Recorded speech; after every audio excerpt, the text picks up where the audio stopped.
You're listening to Chicago Stories, a podcast from City Hall featuring the stories of everyday Chicagoans, as told to Mayor Rahm Emanuel. This is Rahm Emanuel on Chicago Stories. I'm here on Father's Day with my father, who I hold up as my idol, as somebody who I think has done, at least on 1 out of 3 children, and a really, really good job. Dad, I want you to know this is like the hardest interview, okay? Because going from mayor to son is not an easy transition for me. I know. Okay. I want to thank you very much for inviting me. Yeah, my problem's going to be that Mom's going to say how come she wasn't invited for Mother's Day, but I'll deal with that for next year. So I want to know why you liked Zeke more than you liked me. No, on a serious note. I hate you all equally. I know you do. Okay. What was it like to be an immigrant coming to the United States trying to set up a medical practice? Well, it was very difficult for me. You came here in the 50s. Yes, 53. When you say it's difficult, how? First of all, the language was a problem. Mm-hmm. I was raised in Hebrew and French and Italian, so... How many languages do you speak? Not one. Okay. How many languages do you speak? 5. 5 languages. What are they? Hebrew. Yeah. English. Mm-hmm. Italian. Mm-hmm. A little German. Mm-hmm. And French. Any Russian? From your grandparents? I forgot. I used to know Russian. I forgot. Okay. You don't use it, you lose it. Yeah. And was it hard to be an immigrant to America? Very hard. Hard from adjusting or hard from works ways or both? No, you come here. First of all, most of the physicians I was working with, they came from very wealthy family. Mm-hmm. I didn't have a penny in my pocket when I came here. I had $13. To open a practice was very difficult. How so, Dad? You have to decide on part of the city. You have to be very close to the family, so you're not far from the family. Mm-hmm. You don't know how people will conceive to come to you as a foreigner. Mm-hmm. I still have an accent, which I didn't lose. No, you have not lost it. Let me break the news to you. Go ahead. No, so it's very hard to develop a practice. Mm-hmm. The first months, I didn't see one patient. Nobody came to the door. And then gradually, when I worked in the hospital, people realized that you can do a good job. Mm-hmm. So they start referring patients to you. And over the years, I had a bigger practice than my 4 partners. Mm-hmm. Unfortunately, I spend a lot of time working as a doctor. Mm-hmm. But I try to spend as much time with the kids as possible. What did you learn from your father about being a dad? Well, my father was a pharmacist, worked very hard at that time because they had to prepare the prescription. Now it's come directly from the manufacturer. A lot of people don't know, but this is in Israel, that your dad was a pharmacist. Yeah. But he must have been, you're a role model for me, for good and for bad, but you're a role model. So your father must have imbued some kind of lessons to you, or did you think you did it on your own? I never did anything on my own. Mm-hmm. The parents is very important. They give you the guidance for the future, what you're going to do. Well, how did you approach it then? Huh? How did you approach it then? That since you were working, you worked a lot. Yes. I have my own thoughts about what you did for us, but how did you approach your responsibility as a father being involved in the kids' education or socialization? Raise a kid is a full-time job, number one. You have to teach them, first of all, to be honest, to be ambitious, to be independent. Given a lot of people question about parents today being too involved in their kids' lives, how do you raise kids to be independent when everybody's the term helicopter parenting? How did you try to give independence or teach the quality of independence? Well, we put you on the bus to go downtown to the library. Nobody followed you. Today you have to watch the kid very carefully what happened. But at that time, you had a lot of freedom. With the freedom, you develop a character. So that was very important to me. When I was young, I walked to school. Nobody accompanied me. My parents didn't accompany me. So it's a different type of life. Life changes with the environment, no doubt about it. The family's original name is not Emanuel. Correct. It's Auerbach. What's the history of the name Auerbach, and what was the history of how the name switched to Emanuel? Well, my brother was the name of Emanuel. He was in the underground, and he used to transport food and medication to the people in the old city of Jerusalem. Mm-hmm. A ricochet bullet hit the floor and then got into his knee. What year? 33. Mm-hmm. He got septicemia, and within 3 days he was dead. Mm-hmm. Well, we changed the name from Auerbach on his name, Emanuel. So the original family name was Auerbach. Auerbach. When I went with Leah to Israel, Yeah. I went to The cemetery. because you had not been there. Nobody had been. Zeke was there. Correct. But it was the first time since he was buried on Mount Olives. Correct. How did you feel when I brought you back that rock and the picture? Well, I still have the rock. I wanted to hang it on my neck, but I couldn't. Yeah. I really appreciated it at that time. How did you feel? I mean, you were 5 years old when your brother. Correct. He was 18, I was 5. Mm-hmm. Did you have any sense of him growing up? I have very little memory of him. Do you think the distance between you and him on age was the reason that you and Mom decided to have 3 children in rapid succession because you didn't want that same kind of distance between? Absolutely. Well, there's a breakthrough because that's the first time you ever told me that. No, I mean, it's important. We missed him, no doubt about it. I mean, my parents missed it more than I did. Mm-hmm. Did it But- change your upbringing, you think, with your own parents? Yes. How? They were very protective of me. Mm-hmm. I couldn't do this and I couldn't do that. And when I got into the underground, they didn't even know about it. I was influenced by a cousin. A cousin of yours convinced you to go into the Irgun? Irgun, yes. What was your role in the Irgun? At that time, just to put pamphlets on the wall, communication between units. Mm-hmm.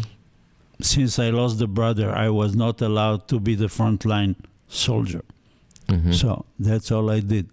Afterwards, when I went to Switzerland, they contacted me because they wanted to do some sabotage the British Empire, to send letters with bombs in them to England. Mm-hmm. I refused to do it. You But- refused to take the orders to put bombs on the way to? Yes. Why is that? Because I didn't think that was the right way to do underground work, to kill people. You always, my understanding was you were a pacifist. You actually, they gave you a gun when you went Correct. back to Israel for the War of Independence? Yes. You never loaded it. No, that's true. You must have been like a failure as a soldier, Dad. I was a failure. Yeah. So you were fighting in the War of Independence but refused to load your gun. Correct. And they never charged you for insubordination? No. Certain pacifists refused to go to the army. I went to the army. Where'd you serve? I served in the southern front, where Gaza is today. Mm-hmm. They put us on a jeep. I was sitting near the driver, and we drove. What was your role? Was rolled to see where are we going.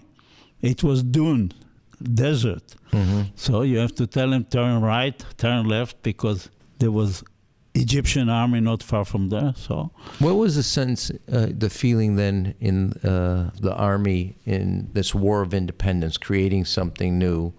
I mean, when you read the history, there's this kind of incredible sense that you guys were on the cutting edge of, you know, an army in the sense of the creation of a state, this novelty against bigger, powerful, more powerful forces. Did you have that sense, or is that just really nostalgic writing? It was fear because they had tanks, we didn't have tanks. They had submachine gun, we didn't have submachine gun. We had one cannon that was moved all over Israel. Yeah, Israel had one cannon. One The cannon. IDF. The beginning, one cannon. They used to move it around, so they think that we have a lot of armament. How long did you fight in Gaza, Dad? 18 months. And you never loaded a gun to fire? Never fired a bullet. Never killed anybody. Tell the story when there was the ceasefire. You were in the medical unit on the Jordan Yes. front, the Correct. front with Jordan. So I was the doctor for a unit of 120 people. So we were playing soccer, and the ball, The Israelis were playing soccer. Okay. The ball rolled underneath the barbed wire into the Jordanian area. Well, we had to crawl to get the ball back. We did. 3 soldiers got wounded. One in the back, one in the leg, one in the arm. My job was to get them out As a medical. as a medical, because I was the only one. And I got them back one by one. Well, it was frightening, but I did it. Were they shooting at you at that time? They were shooting. But I did what I have to do. I could have been killed, but You went and got those 3 Israeli soldiers under the barbed wire, one by one, and you were being fired at? yes. And then you brought them all back to care? And there's all to get a soccer ball. We didn't play soccer afterwards. We waited for transport. Mm-hmm. And they had to get permission for the Jordanian to come and pick him up. Tell the story about how you met Mom at Mount Sinai Hospital. Well, I was an intern and then a resident at Mount Sinai Hospital in Chicago. I had a case of a child with interception. Interception means one part of the ball got into the other one. I took the kid to radiology. I was working at that time the radiology department. All night long they took pictures. I went to sleep. She woke On the gurney. on a gurney, and she woke me up at 5 o'clock in the morning to tell me that everything is normal. From what I understand, she kind of rolled you out in the gurney into the middle of Correct. the street as a joke. No, she rolled me up, and I fell on the floor, and I told her, let's go and have breakfast. Yeah, you thought it was kind of funny that a nurse had the courage to Well, roll the basically, doc. basically, she really wanted to kill me. That hasn't changed in 61 years of marriage. Yes, Yeah. 63. 63 years of Yeah. marriage. Correct. How long before you proposed to her? 1 week. Very, very long time. Yeah, very long time. And then you guys moved to Israel after you got married? They put me to be a frontier doctor. They took me out of the hospital. And where'd you go? I went on the border between Israel and Jordan, and they gave me a pistol that wouldn't fire. I did not know that. And every day we had to go from one kibbutz to another on a jeep. Me and the driver, and I had to check patient. And in the evening, I returned to Tel Aviv. It lasted a year. I couldn't take it. It was really... You didn't like the practice out in the frontier. I was not a pediatrician. I checked everybody, adults and kids. So my job was really transfer people from one place to another. So then you guys came back to Chicago? We came back to Chicago because the family was here. As an immigrant, you're practicing medicine in the States only for 2 years. You decided to quit the AMA over national health care. Correct. You also, around that time, sued the city of Chicago or represent victims in lead-in household paint. Correct. Both of them were risky to your career, your profession, Correct. and you're trying to raise a family, support a family, and build a practice, and nonetheless, you put all of that at risk in 2 separate cases. What gave you the gumption to both quit the AMA over national health care, only in the country 2 years, Well, and what gave you the gumption to also take on the mayor in the city of Chicago over lead in household paint and put all your family at risk? Well, I felt what I'm doing with the lead poisoning is to save kids' life. I did what I thought is for the health of the kid. I didn't want kids to be retarded from lead poisoning or die from lead poisoning. So you don't think about the future or anything else. You do what's right. You have to decide in life what's right and what's wrong.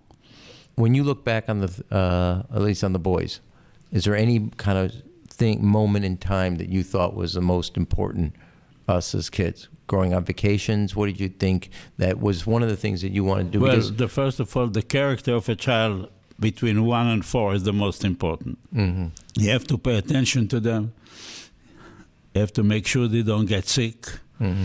You're giving instruction. I remember still when we sat around the table every Friday, the family, and we're discussing. on the Sabbath dinner, you mean? Yes, Shabbat dinner. So we didn't go out on Friday. We talked about politics. We talked about family, what we did wrong with the kids during the week. Was it hard when we growing up, having our grandparents, and not having the nuclear family, but we had cousins live with us, grandparents live with us. Do you think that was a good thing, a bad thing, or just a thing that you had to do as a family? Well, family is very important. Even the grandparents, the kids, the nephew. You have to know that you belong to a tribe, so to say. Yeah, tribe. That would be the emphasis on the word That's tribe. what it is. Why did you take Zeke, Ari, and I on rounds with you when we were growing up? I mean, what was the motivation? Just make relationship between me and the kids.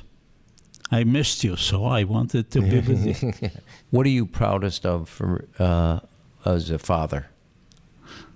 I'm proud that I raised 4 kids that are honest, that are successful, that are compassionate for what they do, that you give really a lot of your life for the job you do, and I know you're doing a good job. So when you look back, is there something you would have done different as a father? I would have had a smaller practice, not so devoted, and have more time with the family. So, Dad, this is a lightning round. So we're going to go through a couple quick questions. Do you like the lake or the river? The lake. Do you like thick or thin pizza? Thick. Okay. Do you like the Sears or Hancock? The Sears. Do you like the Cubs or Sox? I know basketball is your favorite sport, but between the Cubs. Okay. All right. We're with Dr. Emanuel here on Father's Day. Thanks, Dad. Thank you. You've been listening to Chicago Stories with Mayor Rahm Emanuel. You can subscribe and leave a review on Apple Podcasts and tweet your guest ideas using #ShyStories. Thanks for listening.